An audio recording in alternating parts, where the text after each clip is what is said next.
The Woman in Black is a 1983 horror novella by Susan Hill, written in the style of a traditional Gothic novel. The plot concerns a mysterious spectre that haunts a small English town, heralding the death of children.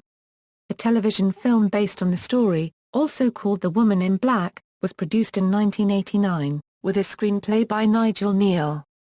In 2012, a theatrical film adaptation of the same name was released, starring Daniel Radcliffe.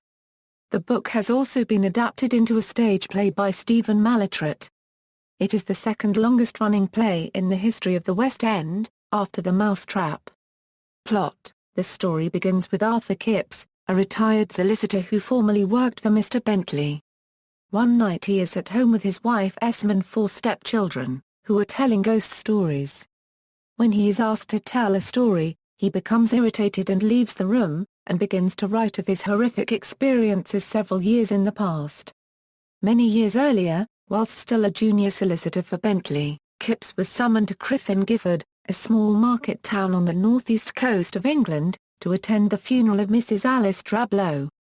Kipps is reluctant to leave his fiancée copyright, Stella, but he is eager to leave the London smog. The late Drablow was an elderly and reclusive widow who lived alone in the desolate and secluded Eelmarsh House. The house is situated on 9 Lives Causeway. At high tide, it is completely cut off from the mainland, surrounded only by marshes and sea frets. Kipps soon realizes there is more to Alice Drablow than he originally thought. At the funeral, he sees a woman dressed in black and with a pale face and dark eyes, whom a group of children are silently watching. While sorting through Mrs. Drablow's papers at Eelmarsh House over the course of several days, he endures an increasingly terrifying sequence of unexplained noises, chilling events and appearances by the woman in black. In one of these instances, he hears the sound of a horse and carriage in distress, closely followed by the screams of a young child and his maid, coming from the direction of the marshes. Most of the people in Criffin Gifford are reluctant to reveal information about Mrs. Drablow and the mysterious woman in black. Any attempts by Kipps to find out the truth causes pained and fearful reactions. From various sources, Kipps learns that Mrs. Drablow's sister, Janet Humphrey, gave birth to a child, Nathaniel. Because she was unmarried, she was forced to give the child to her sister. Mrs. Drablow and her husband adopted the boy, and insisted that he should never know that Janet was his mother. The child's screams that Kipps heard were those of Nathaniel. Janet went away for a year. After realizing she could not be parted for long from her son, she made an agreement to stay at Eelmarsh House with him as long as she never revealed her true identity to him. She secretly planned to abscond from the house with her son. One day, a horse and carriage carrying the boy across the causeway became lost and sank into the marshes, killing all aboard, while Janet looked on helplessly from the window.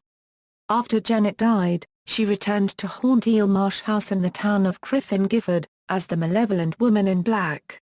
According to local tales, a sighting of the woman in black presaged the death of a child. After some time, Kipps returns to London, marries Stella, has a child of his own, and tries to put the events at Criffin Gifford behind him. At a fair, while his wife and child are enjoying a horse and carriage ride, Kipps sees the woman in black.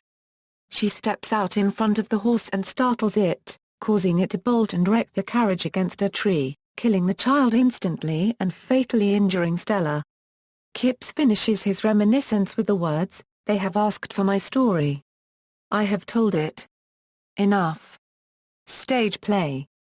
The play of The Woman in Black was adapted by Stephen Mallatratt in December 1987 and started off as a low-budget production for the New Christmas play in Scarborough.